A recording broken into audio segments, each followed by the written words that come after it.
నమస్కారం. శ్రీకర్ న్యూస్ కి స్వాగతం. ముందుగా ముఖ్యాంశాలు. 14న అంబేద్కర్ జయంతోత్సవ ర్యాలీ. మే 14 వరకు అంబేద్కర్ స్ఫూర్తిని నింపేలా చైతన్య కార్యక్రమాలు. ఆస్క్ వ్యవస్థాపకులు డాక్టర్ గుబ్బల రాంబాబు.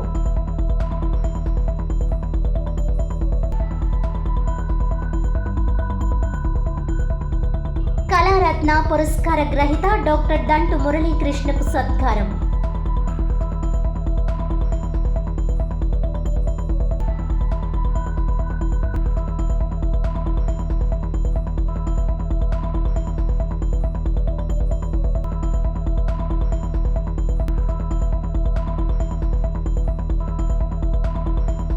భవన నిర్మాణ కార్మికుల సమస్యలు వెంటనే పరిష్కరించాలి. 10 నుంచి ఆందోళన చేస్తామని బొజ్జ రామకృష్ణ వెల్లడి.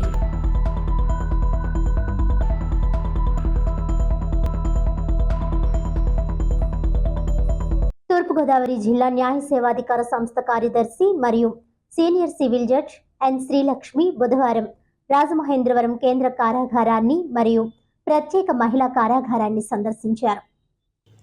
జిల్లా న్యాయ సేవాధికార సంస్థ నియమించిన పారా లీగల్ వాలంటీర్లతో మాట్లాడారు.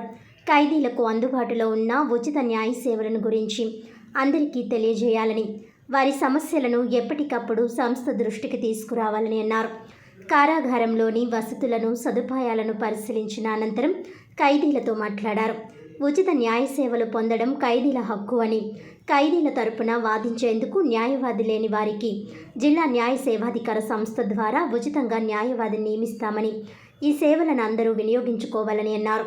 వారికి ఎలాంటి న్యాయ సమస్యలున్నా పారా లీగల్ వాలంటీర్ల ద్వారా కానీ, లీగల్ ఎయిడ్ డిఫెన్స్ కౌన్సిల్ ద్వారా కానీ సంస్థకు తెలియజేయాలని అన్నారు.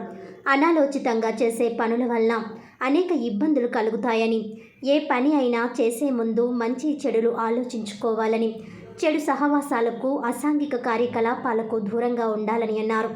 ఖైదీలందరూ పరివర్తన చెంది న్యాయబద్ధమైన జీవన శైలిని అలవర్చుకోవాలని అన్నారు. ఈ కార్యక్రమంలో లీగల్ ఎయిడ్ డిఫెన్స్ కౌన్సిల్ సభ్యులు, జైలు సిబ్బంది పాల్గొన్నారు. రాజమండ్రి ప్రభుత్వ ఆసుపత్రిలో ఫార్మాసిస్ట్ నాగాంజలి ఆరోగ్య స్థితి వైద్యుల బృందం వివరించింది. రాజమండ్రి ప్రభుత్వ జనరల్ ఆసుపత్రిలో ఫార్మాసిస్ట్ నాగాంజలి ఆరోగ్య స్థితిపై డాక్టర్ల బృందం మీడియా ప్రతినిధులతో మాట్లాడారు. డాక్టర్ పివివి సత్యనారాయణ, డాక్టర్ ఏ Kumar, doctor CH Sai Neelima, doctor Vasundhara, K Sudhakar, doctor P Priyanka తదితరులు ఉన్నారు. General medicine HOD PVV Satyanarayana, anaesthesia HOD doctor Anil Kumar, neuro surgeon CH Sai Neelima తదితరులు మాట్లాడారు.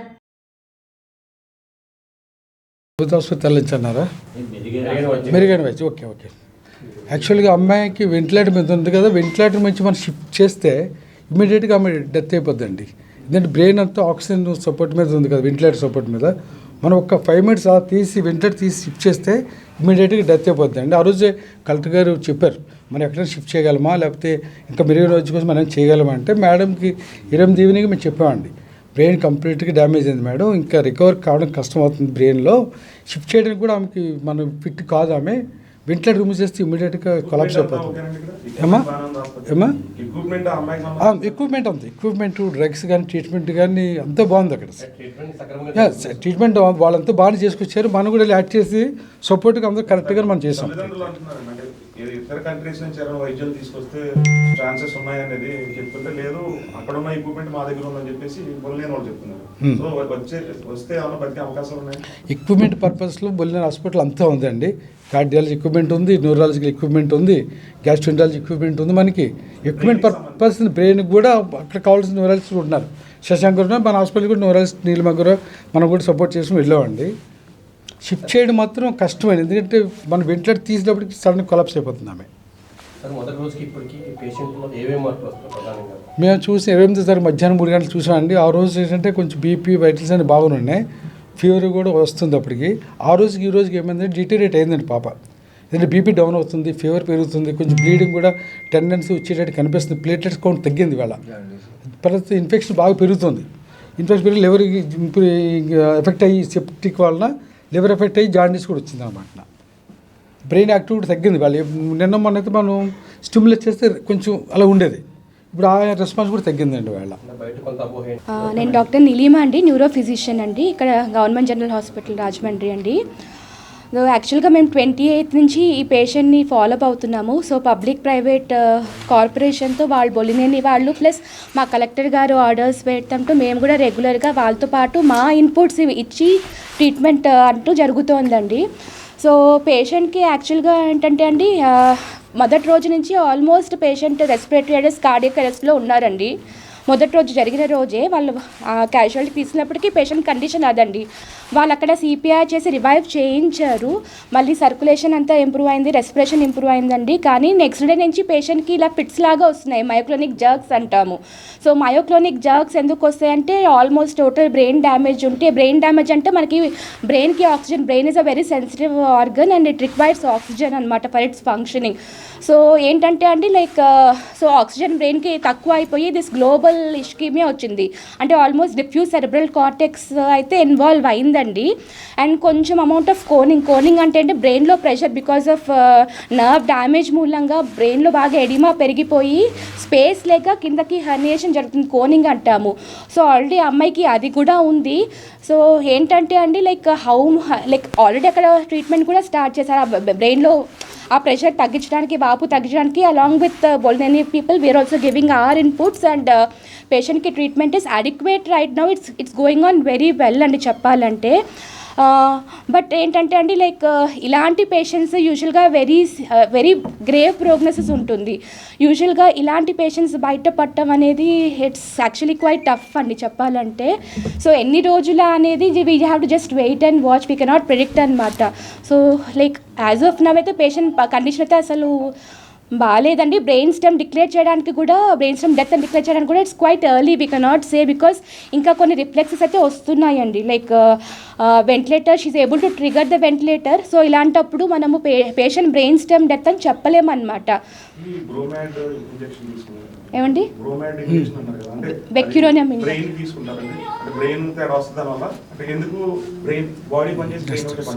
నేను doctor Anil Kumar, government hospital రాజమహేంద్రవరంలో ఇన్ఛార్జ్ హెచ్ఓడి, అనస్థీషియా డిపార్ట్మెంట్. యాక్చువల్గా వెక్యురోనియం బ్రోమైడ్ అనే మందు రెగ్యులర్గా రొటీన్గా జనరల్ అనస్థీషియాకి వాడతామండి. కానీ మేము అది ఎందుకు వాడతామంటే యూజువల్గా పేషెంట్ మూమెంట్స్ అరెస్ట్ చేయడానికి. ఎందుకంటే సర్జరీ అయ్యే పేషెంట్స్ కదులుతూ ఉంటే మనం ఆపరేషన్ చేయలేరు కదా, ఆ మూమెంట్స్ లేకుండా ఉండడానికి ఆ మందు వాడతాం. తర్వాత ఏమో ఇంట్యుబేట్ చేయడానికి. ఇంట్యుబేషన్ అంటే గొంతులో గొట్టం వేసి అందులోంచి ఆక్సిజన్ అది ఇవ్వడానికి వాడతాం యూజువల్గా. అది దాని యాక్షన్ ఒక 20 to 30 minutes వరకు ఉంటుందండి దాని యాక్షను. మనం ఆపరేషన్ థియేటర్లో అన్ని కంట్రోల్డ్ కండిషన్స్లో ఇస్తాం. ఆక్సిజన్ రెడీగా ఉంటుంది, ట్యూబ్ రెడీగా ఉంటుంది, ట్యూబ్ వేయడానికి అనస్థీషియా రెడీగా ఉంటాడు. ఇవన్నీ మేము మందు ఇచ్చిన తర్వాత ఈ మందు కానీ లేదా దీన్ని మజిల్ రిలాక్సెంట్ అంటాం. Muscle relaxant or neuromuscular blocking agent అంటాం. అంటే అది ఇచ్చిన తర్వాత బాడీలో ఉండే వాలంటరీ మజిల్స్, అంటే నియంత్రిత కండరాలు అన్నీ కూడా పనిచేయడం మానేస్తాయి, ఇంక్లూడింగ్ రెస్పిరేటరీ మజిల్స్. రెస్పిరేషన్కి ఏ మజిల్స్ అయితే ఉపయోగపడతాయో ఆ మజిల్స్ కూడా పనిచేయడం మానేస్తాయి. అంటే పేషెంట్ కెనాట్ బ్రీత్, కదలలేదు, ఊపిరి తీసుకోలేదు. సో కానీ ఆపరేషన్ థియేటర్లో ఎందుకు ఇస్తామంటే ఇది ఇచ్చిన తర్వాత పేషెంట్ కదలకుండా ఉంటాడు కాబట్టి వెంటనే ట్యూబ్ వేసేసి will provide oxygen. Within 15 to 30 seconds మేము ట్యూబ్ వేసేసి ఆక్సిజన్ కనెక్ట్ చేస్తాం. So will give artificial respiration during anaesthesia. దాన్ని రివర్స్ చేయడానికి వేరే మందు ఉంటుంది. సర్జరీ అయిపోయిన తర్వాత రివర్స్ చేసేసి మళ్ళీ ఆక్సిజన్ తీసేసి మెల్లిగా రివర్స్ చేసి పేషెంట్ని వార్డుకి షిఫ్ట్ చేస్తాం ఆక్సిజన్ సపోర్ట్ తోటి.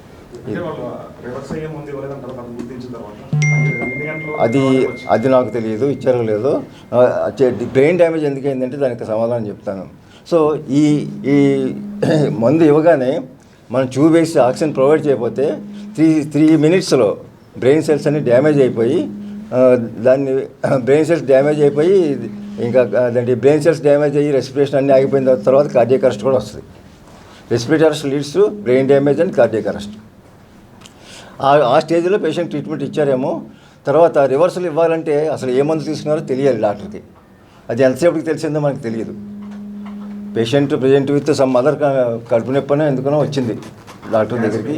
అది పాయిజన్ తీసుకుందో లేకపోతే పాయిజన్ తాగిందా, పాయిజన్ ఇంజెక్షన్ చేసుకున్నది అనేది ఎవరికి తెలియదు, మాకు తెలియదు. మరి ఆ ట్రీట్ చేసే డాక్టర్కి ఎంతవరకు ఎంత సమయం తర్వాత తెలిసిందో కూడా నాకు ఐడియా లేదు. సో బ్రెయిన్ డ్యామేజ్ కేవలం ఆక్సిజన్ లేకపోవడం వల్ల జరిగింది, ఈ మందు వలన కాదు. ఆక్సిజన్ లేకపోవడం వల్ల ఒక 3 or 4 minutes ఆక్సిజన్ ఇవ్వకపోతే బ్రెయిన్ డ్యామేజ్ అయిపోతుంది.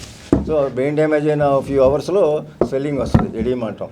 సెరిబ్రల్ ఎడిమా స్టార్ట్ అయింది. సెరిబ్రల్ ఎడిమా అవడం వల్ల lower part of the brain compression వచ్చి కిందకి దిగుతుంది. దాన్ని హెర్నియేషన్ అంటాం మేడం చెప్పినట్లుగా. భారత రాజ్యాంగ నిర్మాత, ప్రపంచ మేధావి, భారతరత్న డాక్టర్ బిఆర్ అంబేద్కర్ 134వ జయంతి వేడుకలు ఘనంగా నిర్వహించడానికి భారీ ఏర్పాట్లు చేస్తున్నారు. అంబేద్కర్ అందరి వాడని చాటి చెప్పేలా వరుసగా నెల రోజులు స్ఫూర్తిని నింపేలా చైతన్య కార్యక్రమాలు చేసేందుకు కార్యాచరణ ప్రణాళికను రూపొందించారు.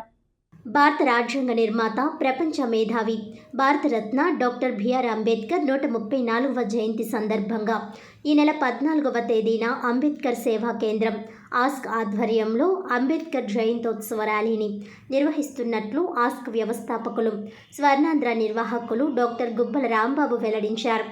స్థానిక ప్రెస్ క్లబ్లో బుధవారం ఏర్పాటు చేసిన విలేకరుల సమావేశంలో గుబ్బల రాంబాబు మాట్లాడుతూ అంబేద్కర్ స్ఫూర్తిని, సిద్ధాంతాలను ఇంటింటికి తీసుకువెళ్లాలన్న ఉద్దేశ్యంతో అంబేద్కర్ సేవా కేంద్రాన్ని ఏర్పాటు చేయడం జరిగిందన్నారు. ఆస్క్ ద్వారా గత 5 ఏళ్లుగా అంబేద్కర్ జయంతోత్సవ ర్యాలీ నిర్వహిస్తున్నామని తెలిపారు. భారతదేశ చరిత్రను గనుక మనం చూస్తే కోట్లాది మంది నిమ్న జాతులు, బడుగు బలహీన వర్గాలు, పేద వర్గాల కొరకు తన జీవితాన్ని త్యాగం చేసిన మహాశయుడు అంబేద్కర్ మాత్రమేనని అన్నారు. అంబేద్కర్ రాజ్యాంగంలో దేశంలోని పౌరులందరికీ హక్కులను కల్పించారని అన్నారు. దేశంలో పౌరుల హక్కుల కొరకు పోరాడిన వారందరూ వివక్షతకు గురైన వారేనని గుర్తు చేశారు. అంబేద్కర్ స్ఫూర్తివంతమైన జీవితాన్ని ప్రతి ఒక్కరూ తెలుసుకోవాలని అన్నారు. అంబేద్కర్ అందరివాడు, చదువు విలువ ప్రతి ఒక్కరూ తెలుసుకోవాలని, ఒక ఇంటిలో ఒక్క విద్యావంతుడు ఉన్నా ఆ కుటుంబం అభివృద్ధి చెందుతుందని అన్నారు. అంబేద్కర్ స్ఫూర్తిని ప్రతి ఒక్కరిలో నింపే ఉద్దేశ్యంతో అంబేద్కర్ 134వ జయంతి మాసోత్సవాలను నిర్వహిస్తున్నామని అన్నారు. మే 14న ఉభయ గోదావరి జిల్లాలకు చెందిన 60 మంది అంబేద్కర్ వాదులను సత్కరిస్తామని అన్నారు. ఎక్కడైనా అంబేద్కర్ విగ్రహాలకు రంగులు వేయని పక్షంలో తమ దృష్టికి తీసుకువస్తే రంగులు వేయిస్తామని అన్నారు. వేడుకలు అంటే అలంకరణ అని, అందుకు అవసరమైన జెండాలను అందజేస్తామని అన్నారు. మాజీ కార్పొరేటర్ అడ్జరపు వాసు మాట్లాడుతూ అంబేద్కర్ జయంతోత్సవ ర్యాలీలో పాల్గొనేందుకు 3 గంటలకు క్వారీ మార్కెట్ సెంటర్ వద్దకు 3 మార్లు జెండాలతో బయలుదేరి రావాలని పిలుపునిచ్చారు. పార్టీలకు అతీతంగా ఈ ర్యాలీలో పాల్గొని విజయవంతం చేయాలని కోరారు. ఈ ర్యాలీ గోకవరం బస్టాండ్ వద్ద గల అంబేద్కర్ కాంస్య విగ్రహం వద్దకు చేరుకొని అక్కడ అంబేద్కర్ మహాశయునికి నివాళులర్పించడం జరుగుతుందన్నారు. తిరగటి దుర్గా, కొక్కిరి కిరణ్, బత్తిన చక్రధర్, కొల్లి వినయ్, రేగుళ్ల బాలశ్రీధర్, ముత్తాల వినోద్ కుమార్ తదితరులు ఈ కార్యక్రమంలో పాల్గొన్నారు. ఈ దేశంలో ఉన్నటువంటి కోటాను కోట్ల నిమ్న జాతుల కోసం, పేదవారి కోసం, బడుగు బలహీన వర్గాల కోసం, ఈ దేశంలో ఉన్న పౌరులందరికీ సమాన హక్కులు కావాలని ఆయన జీవితాన్ని త్యాగం చేసినటువంటి గొప్ప మహనీయులు ఎవరైనా ఉన్నారంటే అది మొదటి పేరుగా మనం డాక్టర్ బిఆర్ అంబేద్కర్ గారిని మనం చెప్పాల్సినటువంటి అవసరం ఉంది.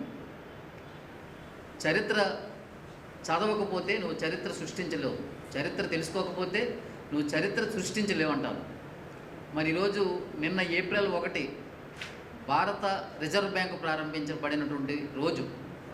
అసలు భారత రిజర్వ్ బ్యాంకు పెట్టాలని ప్రతిపాదించి దానికోసం ప్రతిపాదనలు ఎంతో కష్టపడి తయారు చేసింది డాక్టర్ బిఆర్ అంబేద్కర్ గారని చాలామందికి తెలియని విషయం.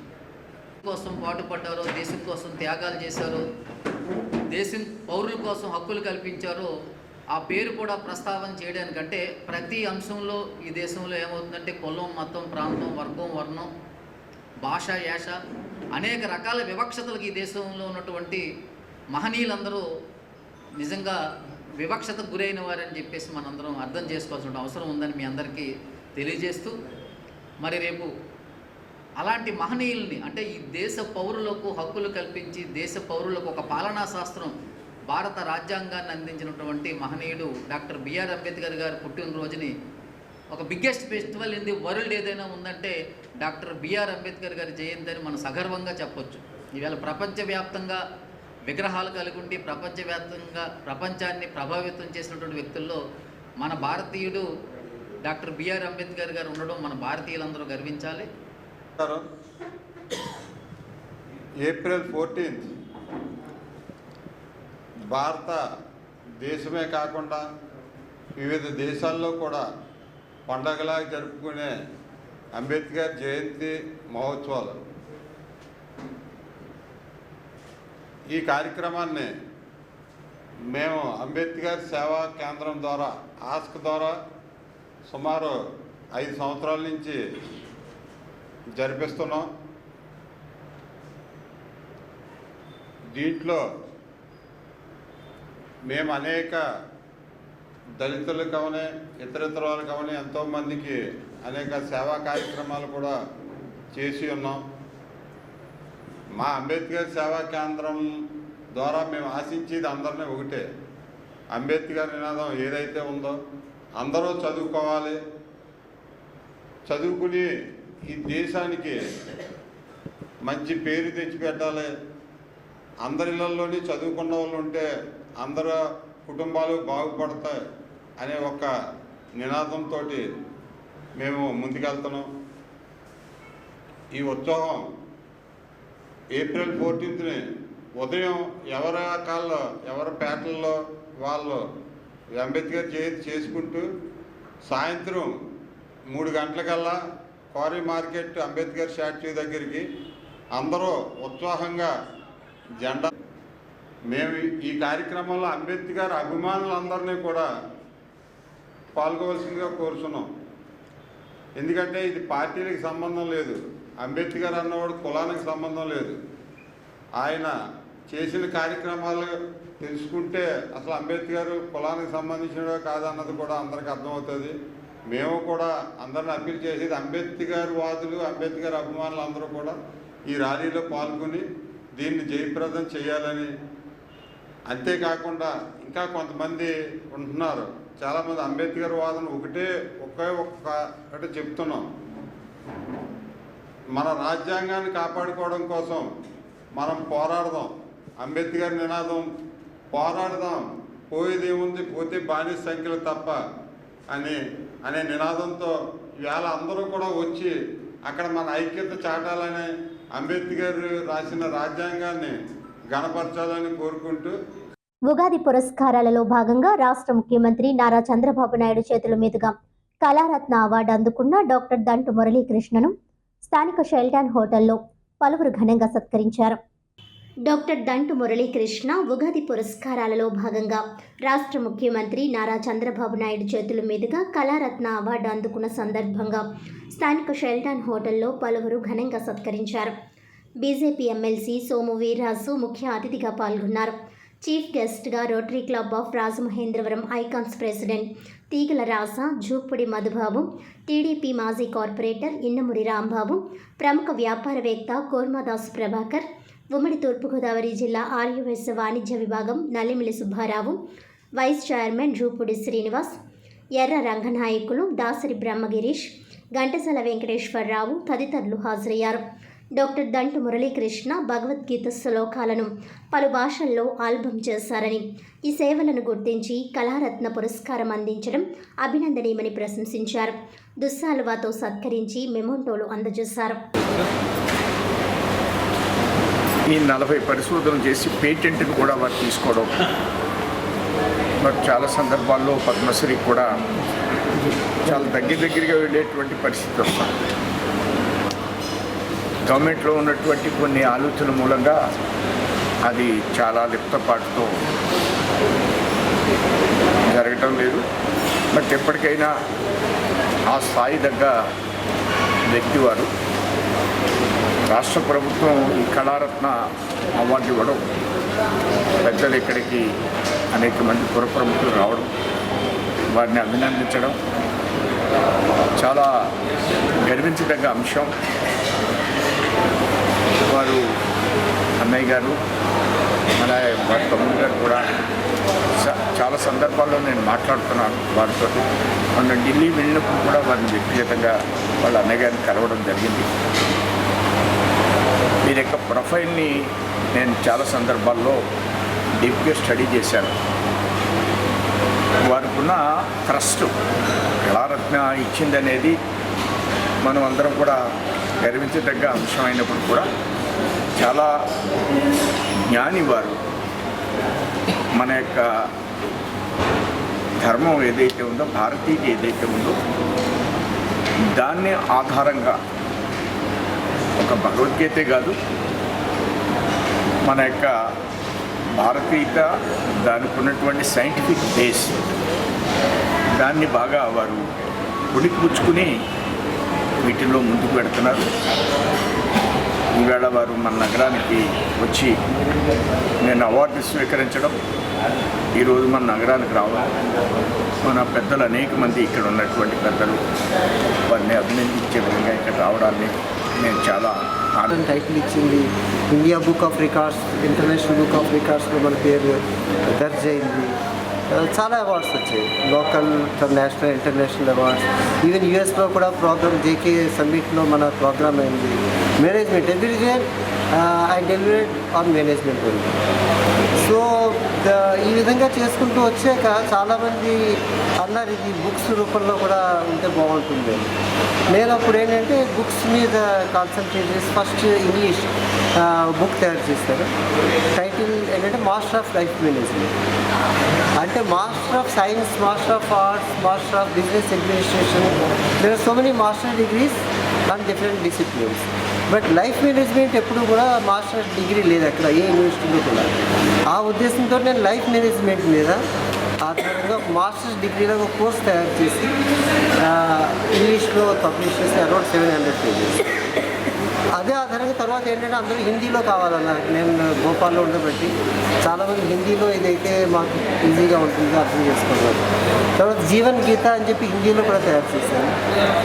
అది కూడా మన member of parliament doctor Sumer Singh Solanki, member of parliament Rajya Sabha, ఆయన రిలీజ్ చేశారు.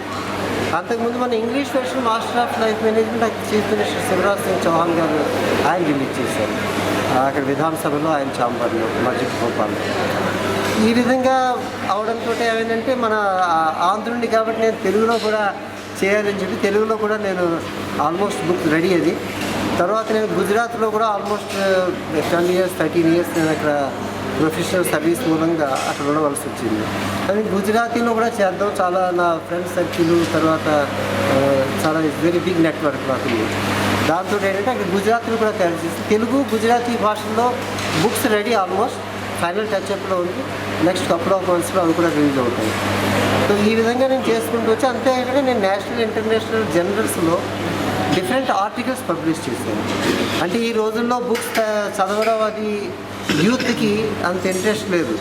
అంటే 700-600 పేజెస్ వాళ్ళు చదవడం అనేటికి వాళ్ళకి చాలా లోడెడ్ వాళ్ళు ఫీల్ అవుతారు. అందరికీ ఆన్లైన్లో కావాలి, తర్వాత షార్ట్ ఫామ్లో కావాలి. అందుకే డిఫరెంట్ మేనేజ్మెంట్ ఆస్పెక్ట్స్ మీద, అంటే లీడర్షిప్ క్వాలిటీస్, లేకపోతే personality development are communication skill, character building, career building, ఇటువంటి సబ్జెక్ట్స్ తీసుకుని, లేకపోతే success and failure, all subjects management యూత్కి పనికొచ్చేటువంటి సబ్జెక్ట్స్ తీసుకుని ఆర్టికల్స్ తయారు చేసి నేషనల్ లెవెల్, ఇంటర్నేషనల్ లెవెల్ జర్నల్స్లో నేను పబ్లిష్ చేశాను. అవి ఆ ప్రొసీజర్స్లో ఇంకా నేను చాలా పబ్లికేషన్ చేయడానికి నేను ప్రిపేర్ అవుతున్నాను. గుజరాతీలో కూడా అనువాదం చేసి అందరికీ అందుబాటు అయ్యేలాగా సరళమైన భాషలో ఈ రోజున చక్కటి వచనంలోని అలాగే గీతంలోని కూడా ఆయన ఏర్పాటు చేసిన పద్ధతికి ఈరోజు రాష్ట్ర గవర్నమెంట్ గుర్తించి ఆయన్ని కళారత్న ఇవ్వడం జరిగింది.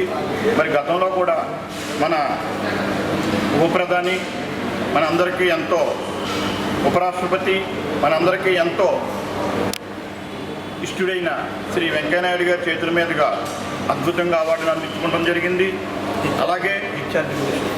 అలాగే భోపాల్లో ఆయన జాబ్ చేస్తూ మరి ఇటువంటి ల్యాబ్లో తనదైన వృత్తిని అందిస్తూ ఈ మధ్యకాలంలోనే రిటైర్ అయ్యి ఈ సమాజానికి మరెంతో సేవలు అందించాలి. ఇటువంటి కార్యక్రమానికి ముందుకు వచ్చిన మన గోదావరి ముద్దుబిడ్డ డాక్టర్ గారి గురించి మన గిరీష్ గారిని మరికొన్ని వివరాలు చెప్పవలసిందిగా కోరి ప్రార్థిస్తున్నాను. ఫార్మాసిస్ట్ నాగాంజలి సంపూర్ణ ఆరోగ్యంతో ఇంటికి తిరిగి రావాలని కోరుకుంటున్నామని వైసీపీ రాష్ట్ర మహిళా నాయకురాలు మార్తి లక్ష్మి అన్నారు. మృత్యువడిలో ప్రాణాలతో పోరాడుతున్న ఫార్మసీ విద్యార్థి నాగాంజలికి, వారి కుటుంబానికి న్యాయం జరగాలన్న తపనతో వైఎస్ఆర్ కాంగ్రెస్ పార్టీ మాజీ ఎంపీ మార్గని భరత్రాములు పోరాడుతున్నారని వైఎస్ఆర్ కాంగ్రెస్ పార్టీ రాష్ట్ర మహిళా నాయకురాలు మార్తి లక్ష్మి పేర్కొన్నారు. స్థానిక ప్రెస్ క్లబ్లో బుధవారం ఏర్పాటు చేసిన విలేకరుల సమావేశంలో మార్తి లక్ష్మి మాట్లాడారు. నాగాంజలి కుటుంబానికి అండగా నిలిచి తమ పార్టీ నాయకులు పోరాడుతుంటే శవ రాజకీయాలు చేస్తున్నారంటే తెలుగు మహిళలు విమర్శించడం భావ్యం కాదన్నారు. శవ రాజకీయాలంటూ వ్యాఖ్యానిస్తున్నారంటే నాగాంజలి చనిపోయిందనే భావనలో తెలుగు మహిళలు ఉన్నారా అని నిలదీశారు. నాగాంజలి ఆత్మహత్యా యత్నానికి ఆదివారం నాడు పాల్పడితే 2 రోజుల వరకు బయటకు రానివ్వలేదని, తమ నాయకుడు మార్గాని భరత్ ఆసుపత్రి వద్దకు వెళ్లి ఆందోళనకు దిగితే తప్ప పోలీసు యంత్రాంగం, ప్రభుత్వం స్పందించలేదని ఆరోపించారు. నగర శాసనసభ్యులు ముందుగానే స్పందించి చర్యలు ఎందుకు తీసుకోలేదని, నాగాంజలికి న్యాయం చేస్తామని ప్రభుత్వం ఎందుకు ప్రకటించలేదని ప్రశ్నించారు. ఈ ఘటనపై ఇప్పటి వరకు మహిళా హోంమంత్రి స్పందించకపోవడం శోచనీయమని అన్నారు. దీపక్కు శిక్ష పడి నాగాంజలి కుటుంబానికి న్యాయం జరిగే వరకు వైఎస్ఆర్ కాంగ్రెస్ పార్టీ అండగా ఉండి పోరాడుతుందన్నారు. విలేకరుల సమావేశంలో వైసీపీ మహిళా నాయకులు ఆశా భట్టు, అనంతలక్ష్మి, రమణమ్మ, చిన్నారి, అను యాదవ్ తదితరులు పాల్గొన్నారు.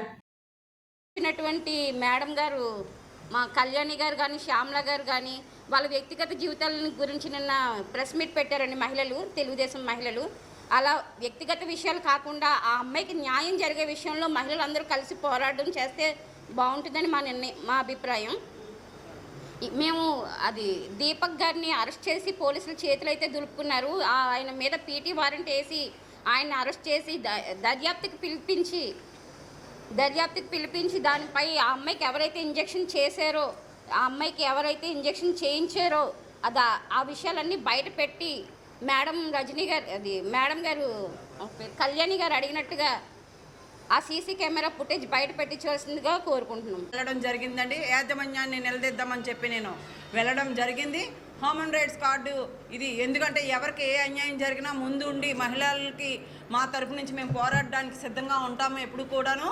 అలాగే మరి ఈరోజు రాజమండ్రిలో ఒక ఎక్స్-ఎంపీగా ఉంటూ మరి ఈరోజు ఒక మహిళకి సపోర్ట్ ఇస్తున్నారంటే ఒక మంచి కోసం అనేది ఆలోచించాలి. అటువంటి వ్యక్తిని బురద జల్లుతున్నారు చాలా వరకు, అది కరెక్ట్ కాదండి.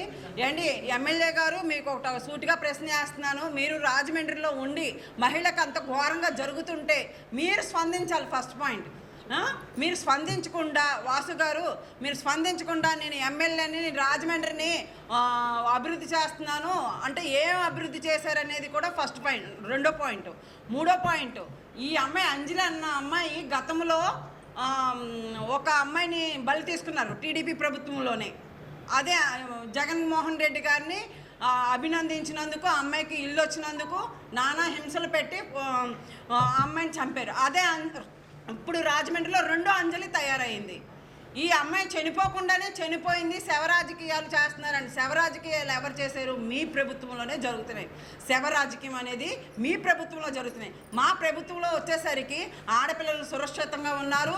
అందచందాలతో చక్కగా బ్రహ్మాండంగా బ్రహ్మరథం పట్టారు ప్రజలందరూ కూడా. శవ రాజకీయాలు చేయొద్దు అంటున్నారు. అంటే మీరు డిక్లేర్ చేస్తారా ఆవిడ శవం అయిపోయిందని? ఆవిడ ఇంకా ప్రాణాలతోనే ఉంది కదా. శవరాజకీయం అని మీరు ఎలా మాట్లాడగలుగుతున్నారు? మీరు ఏమన్నా ఆవిడ చచ్చిపోయిందని ఆవిడ మేము పక్కన పెట్టుకుని శవరాజకీయం చేశామా? అలా చేయలేదు కదా. ఆవిడకి న్యాయం జరిపించండి, వాళ్ళ తల్లిదండ్రులకు మంచి న్యాయం చేయండి. ఎందుకంటే కష్టపడి మధ్యతరగతి కుటుంబంలో ఎన్నో సమస్యలు, ఇబ్బందులు, ఇరికిలు పడి వాళ్ళు అమ్మాయిని చదివించుకొని ఉద్యోగం చేస్తే మేము బ్రతుకుతామని ఆశతో తల్లిదండ్రులు ఉన్నారే. అలాంటి తల్లిదండ్రులకి న్యాయం చేయండి అని మేము ముందుకు వస్తే, ఈ ఎమ్మెల్యే గారు శవరాజకీయాలు చేయకండి, మీరు శవరాజకీయాలు చేయకండి ఎంపీ గారు అని 10 సార్లు ఆయన అనడం కరెక్ట్ కాదండి. శవరాజకీయాలు మేము చేయలేదు. మీరు ముందుకు వచ్చి వాళ్ళకి న్యాయం చేస్తే మేము రావాల్సిన పనే వచ్చిందండి. మీరేమయ్యారు? అక్కడ జరిగే 5-6 రోజుల వరకు కూడా మీరు ఏమైపోయారు? ఎమ్మెల్యే గారు ఊళ్ళో లేరా? మేము నిద్రపోతున్నాం అంటున్నారు కానీ మీరు నిద్రపోతున్నారు సార్. ఒక్కసారి రాజమండ్రిలో అత్యాచారాలు జరిగితే మీరు దేనికి స్పందిస్తున్నారు? మన డిఎస్పీ బంగ్లా దగ్గర జరిగింది, మీరు స్పందించారా? పాస్టర్ గారు జరిగింది, మీరు స్పందించారా? ఈ దీపక్ జరిగింది, మేము 2 గంటల్లో మేము అరెస్ట్ చేసామన్నారు. అరెస్ట్ చేసినట్టు న్యాయం అమ్మాయికి జరిగిందా? ఏం న్యాయం చేయగలిగారు?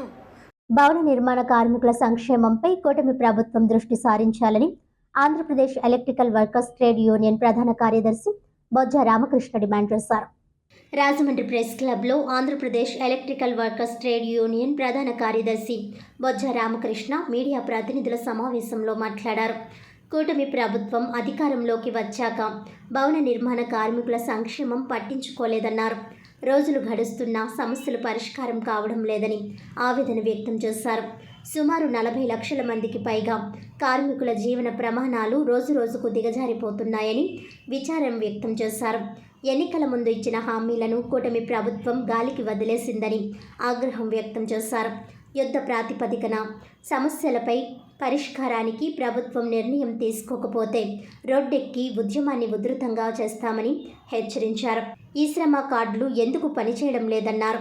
అధ్యక్షులు లింగమల్లు శ్రీనివాసరావు మాట్లాడుతూ కార్మికులు తీవ్ర ఇబ్బందులకు గురవుతున్నారని అన్నారు. కార్మికులకు వృత్తిపరమైన పనిముట్లు అందజేయాలని, ఈఎస్ఐ పెన్షన్, కార్మికుల పిల్లలకు వివాహ కానుక, కార్మికుడు సహజ మరణానికి పరిహారం ఇవ్వాలని డిమాండ్ చేశారు. ఈ సమావేశంలో యూనియన్ నాయకులు టి తాతారావు, బత్తిన శ్రీనివాస్, రవి, ఉప్పు సత్యనారాయణ, కాకి రవిబాబు, ఆచారి తదితరులు పాల్గొన్నారు. చంద్రబాబు నాయుడు గారు గవర్నమెంట్ ఉన్నది. 2019 నుంచి కూడా పాక్షికంగా బీఓసీ క్లైమ్లు పరిష్కారం చేస్తూ చేయకుండా ఇబ్బంది పెడుతూ కొనసాగిస్తున్నాడు. 2019లో చంద్రబాబు నాయుడు గవర్నమెంట్ ఉండగా పసుపు కుంకాల పేరిట మొత్తం బోర్డులో ఉన్న డబ్బులన్నీ కూడా స్వాహా చేశారు. దానికి ఆవేదన చెందిన భవన నిర్మాణ కార్మికులు దాదాపు 40 లక్షల మంది ఆవేదన చెంది గవర్నమెంట్ మారితే మనకు మంచి జరుగుతుందనే ఉద్దేశంతో జగన్మోహన్ రెడ్డి ప్రభుత్వాన్ని ఎన్నుకున్నారు. ప్రభుత్వం కావచ్చు, మరి ఈ ప్రభుత్వం కావచ్చు, గౌరవ ముఖ్యమంత్రి వర్యులు నారా చంద్రబాబు నాయుడు గారు మరి ఏదైతే మేనిఫెస్టోలో పెట్టి ఉన్నారో భవన నిర్మాణ కార్మికులందరినీ కూడా ఒక చేత చేర్చి మీ అందరికీ మంచి చేస్తానని ఒక భరోసా ఇచ్చి ఉన్నారు. అలాగే మరి ఉప ముఖ్యమంత్రి వర్యులు శ్రీ జనసేన అధ్యక్షులు పవన్ కళ్యాణ్ గారు కూడా ఎంతో ఆవేశంతో ఊగిపోయి భవన నిర్మాణ కార్మికులందరికీ కూడా నేను ఉన్నాను, నేను మీకు చేస్తాను, 100 రోజుల్లో మీ అందరికీ కూడా ఒక భరోసాని ఇచ్చి కార్మికుల్ని సంతోషపరిచి మరి ఓట్లు వేయించుకొని ఈ రోజున భవన నిర్మాణ కార్మికుడికి నేల చూపించిన పరిస్థితి తయారైందని ఈ సందర్భంగా మనం చేస్తున్నాం. అయ్యా మేము ఒకటి మనం చేస్తున్నాం, కార్మికులకు మంచి చేస్తారనే ఆశయంతో మీకు అందరూ నమ్మి మిమ్మల్ని ఓట్లు వేశారు. ఈ రోజున కార్మికుల పరిస్థితి దుస్థితి ఎంత దయనీయంగా ఉన్నాయి అంటే ఏదన్నా ఒక గవర్నమెంట్ ఆఫీస్ కావచ్చు, ఒక సామాన్యుడు ఇల్లు కట్టుకోవడం కావచ్చు, భవన నిర్మాణ కార్మికుడే ముందు కావాలి. దాని నిమిత్తం భవన నిర్మాణ కార్మికుడు పేరు చెప్పి మీరు కోట్లాది రూపాయలు సెస్ వసూలు చేస్తున్నారు. ఇదంతా ఎక్కడికి వెళ్తుంది, ఏమైపోతుంది, ఎవరికి మలుస్తున్నారు మీరు? అమ్మఒడికా, నాన్నఒడికా, తల్లిఒడికా, ఎవరికి మలుస్తున్నారు ఈ డబ్బంతా? ఇంతవరకు కూడా దీన్ని ఆచూబాచూది లేదు. అలాగే పవన్ కళ్యాణ్ గారు తాడేపురిగూడలో ₹1 కోటి శాంక్షన్ చేశారన్నారు. అయ్యా ఎక్కడుంది ₹1 కోటి అని నేను అడుగుతున్నా, చూపించండి మీరు. ఇదే భవన నిర్మాణ కార్మికులకు చూపించవలసిన బాధ్యత మీకున్నది. ఈ రోజు వరకు కూడా ₹1 కోటి ఎక్కడుందో తెలీదు. మరి చెస్ విధానంలో ప్రతి బిల్డింగ్ దగ్గర కూడా మీరు ఎన్నో వేల రూపాయలు, కోట్లాది రూపాయలు వసూలు చేస్తున్నారు. ఇంతవరకు కూడా లేదు. మారండి, లేదంటే మేమే మారే పరిస్థితి తయారొస్తుంది. అయ్యా ఒకసారి ఆలోచన చేయండి. ఇదిగోండి కార్మిక శాఖ మంత్రి వర్యులు ఆయన ఏమన్నారండి అసెంబ్లీలో, అధికారులు ఆయనకి ఇస్తే అది అధికారులు ఇస్తే కాగితాలు ఇస్తే అది చదవడం తప్ప జవాబు చెప్పే పరిస్థితి కార్మిక శాఖ మంత్రి వర్యులకి లేదు. ఈ రోజు వరకు కూడా దస్తాలు పెట్టి చూపిస్తున్నారు, 1000 కోట్లు ఉంది, 500 కోట్లు ఉంది అనేది చెప్పడం తప్ప ₹1 కూడా భవన నిర్మాణ కార్మికుడికి ఈ రోజు వరకు లేదు. ఎంతోమంది పైనుంచి చనిపోతున్నారు, పడిపోతున్నారు. ఈ మధ్యకాలంలో ఒక పెయింటర్ తాడు తగిలి కింద పడిపోతే నడుము విరిగితే ఆ ఓనర్ ఎంత చాకచక్యంగా 10,000 ఇచ్చి తప్పించుకున్నాడు. ఈరోజు ఆ ఒక్క పరిస్థితి, ఆ కార్మికుడి పరిస్థితి ఎంత దయనీయంగా ఉన్నాయి అంటే ఈ శ్రమ్ కార్డు ఉంది. అయ్యా ఈ శ్రమ్ కార్డు ఉందంటే దానికి పనిచేయదు. మరి దేనికి పనిచేస్తుంది ఈ శ్రమ్ కార్డు? మేము లారీ కింద వెళ్ళి చచ్చిపోతే అప్పుడు పనిచేస్తుందా మాకు? ఇది ఎక్కడ అన్యాయం అండి? మాకు అర్థం కాని ప్రశ్న. శ్రీ శ్యామలాంబ ఉత్సవ కమిటీ ఆధ్వర్యంలో 47వ డివిజన్లోని గ్రామ దేవత శ్రీ సోమాలమ్మ తల్లి ఉత్సవం ఘనంగా జరిగాయి. 47వ డివిజన్లోని శ్రీ శ్యామలాంబ ఉత్సవ కమిటీ ఆధ్వర్యంలో గ్రామ దేవత అయిన శ్రీ సోమాలమ్మ అమ్మ తల్లి ఉత్సవం కార్యక్రమం ఘనంగా జరిగింది. ఈ కార్యక్రమంలో నగర ప్రముఖులు మరియు రాజకీయ నాయకులు అమ్మవారిని దర్శించుకొని ఆశీస్సులు తీసుకున్నారు. ఈ కార్యక్రమానికి ఎమ్మెల్సీ శ్రీ సోము వీర్రాజుతో పాటు బొమ్మల దత్తు, రేలంగి శ్రీదేవి, రవి యాదవ్, జనసేన నాయకులు అత్తి సత్యనారాయణ, దాసరి గురునాథరావు, తిరగటి దుర్గారావు, అడపాల రామకృష్ణ, వీర వీరాంజనేయులు, ఎర్ర నాగదేవి, బాబ్జీ మాస్టర్, పేకింటి కోటేశ్వరరావు తదితరులు ఈ ఉత్సవ కార్యక్రమంలో పాల్గొన్నారు. ఉత్సవ కార్యక్రమానికి పెద్ద ఎత్తున భక్తులు తరలివచ్చి అమ్మవారిని దర్శించుకున్నారు.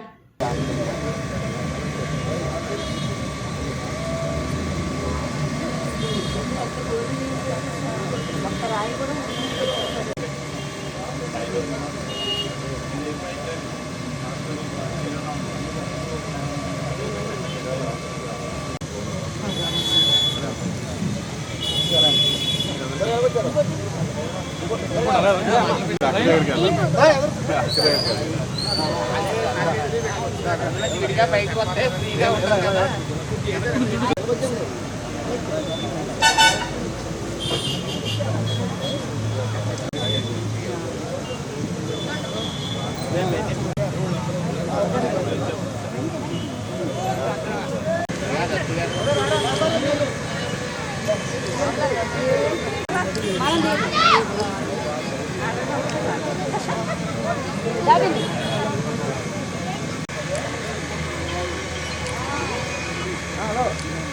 సార్ అలాగే ఉండండి.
రాజమండ్రి అంబేద్కర్ నగర్లోని సోమాలమ్మవారి జాతర మహోత్సవం సాంప్రదాయ పద్ధతిలో నిర్వహించారు.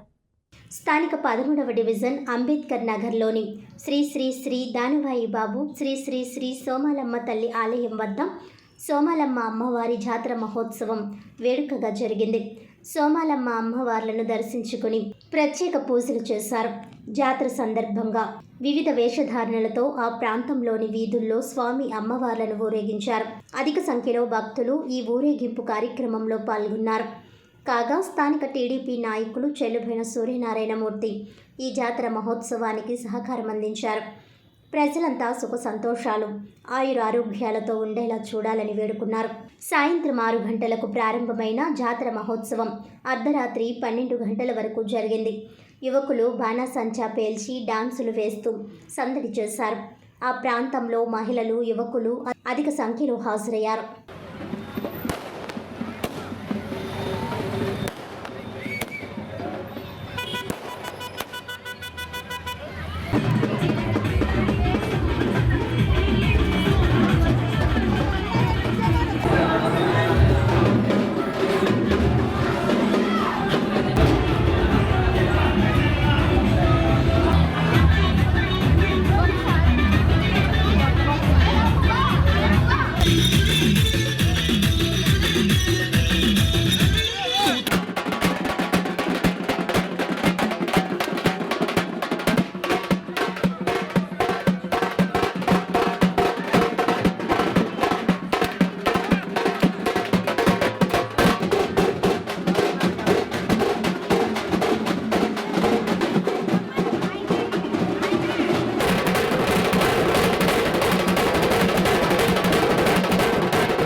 అఖిల భారత మహాసభలను జయప్రదం చేయాలని రాజమండ్రి సిపిఎం పార్టీ సీనియర్ నాయకులు ఎస్ఎస్ మూర్తి జెండా ఆవిష్కరణ చేశారు. ఈ సందర్భంగా ఎస్ఎస్ మూర్తి మాట్లాడుతూ ఏప్రిల్ 2 నుండి 6వ తారీఖు వరకు తమిళనాడు మదురైలో జరుగుతున్న మహాసభల్లో రాబోయే 3 సంవత్సరాల ప్రజా ఉద్యమాలు దిశానిర్దేశం చేసే మహాసభలను జయప్రదం చేయాలని అన్నారు. దేశంలో ఉన్నటువంటి బడుగు బలహీన వర్గాలు ప్రజలు కార్మికుల యొక్క సమస్యల్ని చర్చించి భవిష్యత్ నిర్మాణం కోసం చర్చిస్తారు. ఈ దేశంలో ఉన్న ప్రజా సంపద మోడీ ప్రభుత్వం కార్పొరేటర్లకు అప్పనంగా కట్టబెడుతుందని అన్నారు.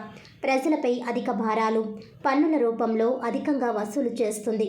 కార్మికులను ప్రజలను దోచుకుని వారి రక్త మాంసంతో వ్యాపారం చేసి లాభాలను పోగు చేసుకుని పెట్టుబడిదారీ విధానానికి వ్యతిరేకంగా నిరంతరం పోరాటం ద్వారా ఒక అడుగు ముందుకు వేయాలని చెప్పారు. ప్రజలను కులం పేరుతో మతం పేరుతో చీల్చే మనువాదంపై చేసే పోరాటంతో ప్రజలను కలుపుకొని మరో ముందడుగు వేస్తామని అన్నారు. రాష్ట్రంలో ప్రభుత్వం ఏర్పడి సంవత్సరం అవుతున్నా ఎన్నికల్లో ఇచ్చిన హామీలను అమలు చేయడంలో విఫలమైందని, సూపర్ 6 అమలు చేయకపోతే ప్రజలతో కలిపి మరో పోరాటానికి సిద్ధమవ్వాలని అన్నారు. ఆదానితో చేసుకున్న ఒప్పందం రద్దు చేయాలని, స్మార్ట్ మీటర్లు రద్దు చేయాలని డిమాండ్ చేశారు. ఈ కార్యక్రమంలో జిల్లా కమిటీ సభ్యులు బి పూర్ణిమరాజు, ఐ సుబ్రహ్మణ్యం, నగర కార్యదర్శి కె రామకృష్ణ, సభ్యులు P Ramakrishna, Someswara Rao, V Rambabu, Perlingayya, Y Bhaskar, T Rajesh, R Ramakrishna, Joseph, Raj Kumar తదితరులు పాల్గొన్నారు.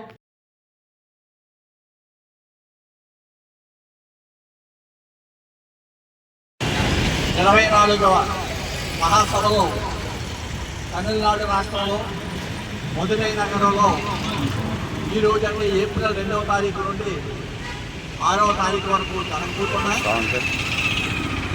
ఈ మహాసభలకి దేశం నలుమూలల నుండి సుమారు 800 మంది పార్టీ ప్రతినిధులు హాజరవుతున్నారు. ఈ యొక్క మహాసభలో గత 3 సంవత్సరాల కాలంలో జరిగిన పోరాటాలు, రాజకీయ విధానాలు, కేంద్ర రాష్ట్ర ప్రభుత్వాల యొక్క పరిపాలన, వీటిపై పార్టీ ఏ విధంగా వ్యవహరిస్తుందనే దాని మీద సమీక్ష చేసుకుంటూ రాబోయే 3 సంవత్సరాల కాలంలో జాతీయ అంతర్జాతీయ పరిస్థితులను అంచనా వేసుకొని సిపిఎం పార్టీ రాబోయే రోజుల్లో చేసే కార్యక్రమాల పోరాటాలను నిర్దేశించుకుని ఆ వైపు ప్రయాణం చేయడం కోసం ఈ రోజున 5 రోజుల పాటు ఈ మహాసభలు జరగబోతున్నాయి.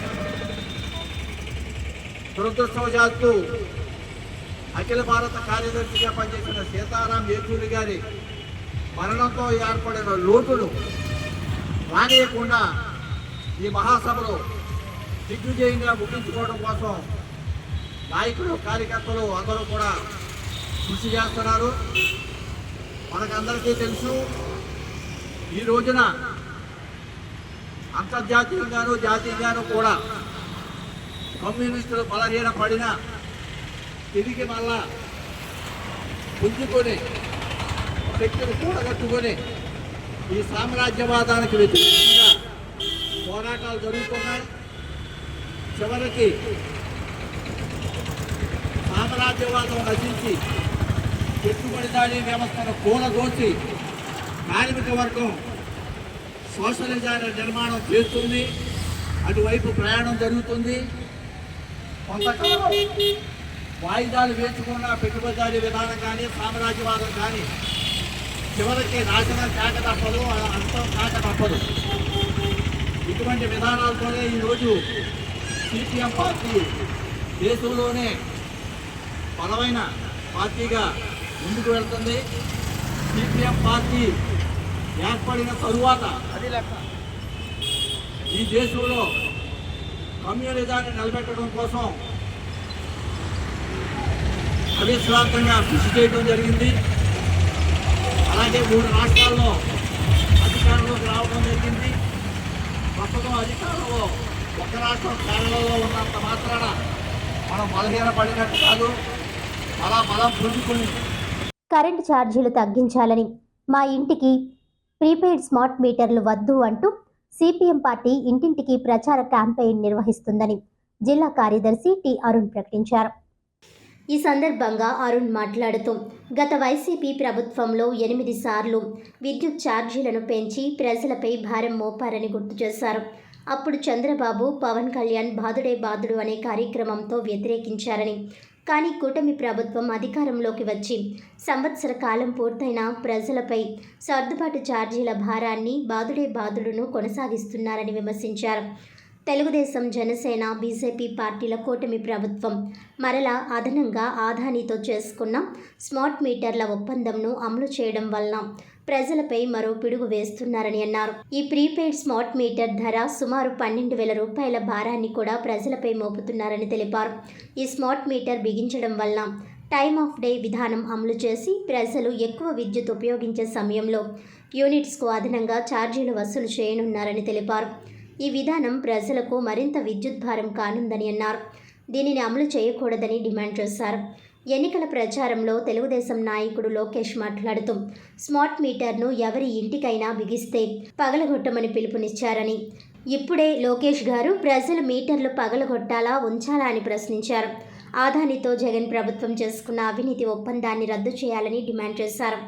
అమెరికా అంతర్జాతీయ న్యాయస్థానంలో అవినీతి కేసు నమోదు చేసిన దీనిపై అసెంబ్లీలో ముఖ్యమంత్రి చంద్రబాబు మాట్లాడకపోవడం, ఒప్పందాన్ని రద్దు చేసి ప్రజలపై విద్యుత్ భారాలు ఉపసంహరించాలని కోరారు.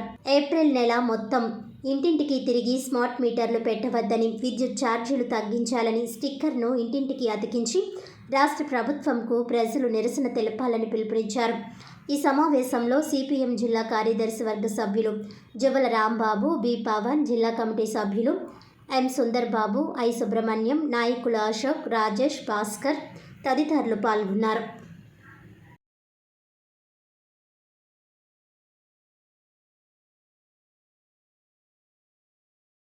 ఆంధ్రప్రదేశ్ రాష్ట్రంలో గత 5 సంవత్సరాల కాలంలో జగన్మోహన్ రెడ్డి ప్రభుత్వం అధికారంలో ఉండగా విద్యుత్ ఛార్జీల మోత మోగించారు. ఆ రోజు ప్రతిపక్షంలో ఉన్నటువంటి చంద్రబాబు నాయుడు, పవన్ కళ్యాణ్ గారు బాదుడే బాదుడు అనేటువంటి కార్యక్రమంతో 8 సార్లు కరెంట్ ఛార్జీలు పెంచారు. మేము అధికారంలోకి వస్తే విద్యుత్ ఛార్జీలు తగ్గిస్తామని చెప్పారు. అధికారంలోకి వచ్చి ఏడాది పూర్తయింది కూటమి ప్రభుత్వం.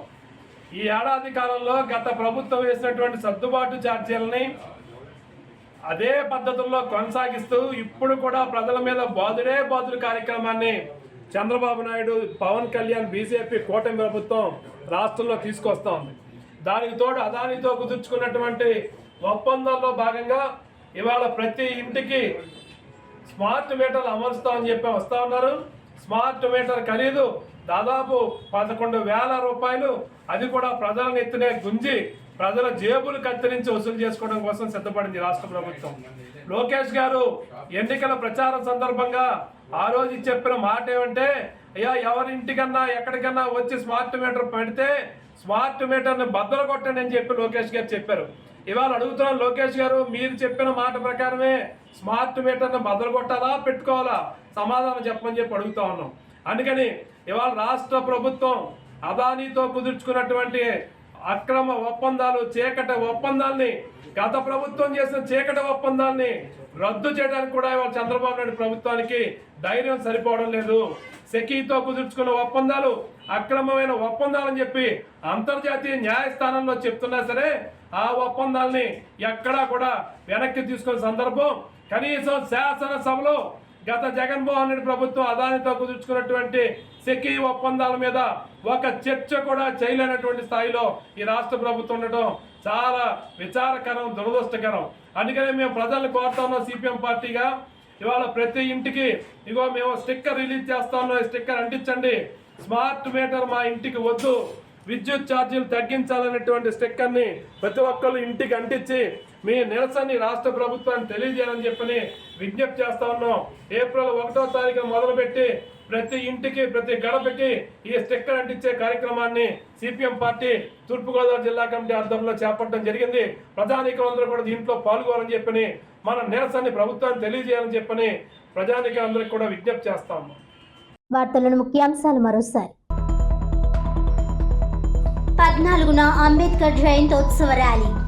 మే 14 వరకు అంబేద్కర్ స్ఫూర్తిని నింపేలా చైతన్య కార్యక్రమాలు. ఆస్క్ వ్యవస్థాపకులు డాక్టర్ గుబ్బల రాంబాబు.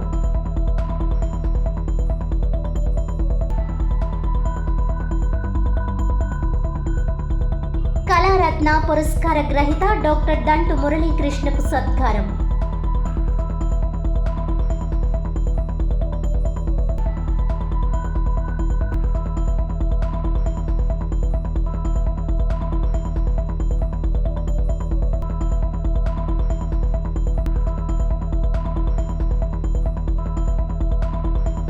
భవన నిర్మాణ కార్మికుల సమస్యలు వెంటనే పరిష్కరించాలి.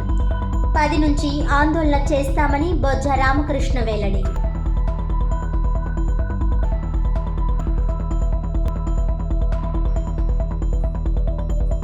ఈనాటి వార్తలు ఇంతటితో సమాప్తం. తిరిగి వచ్చే బులెటిన్లో మళ్ళీ కలుద్దాం. అంతవరకు సెలవు. నమస్కారం.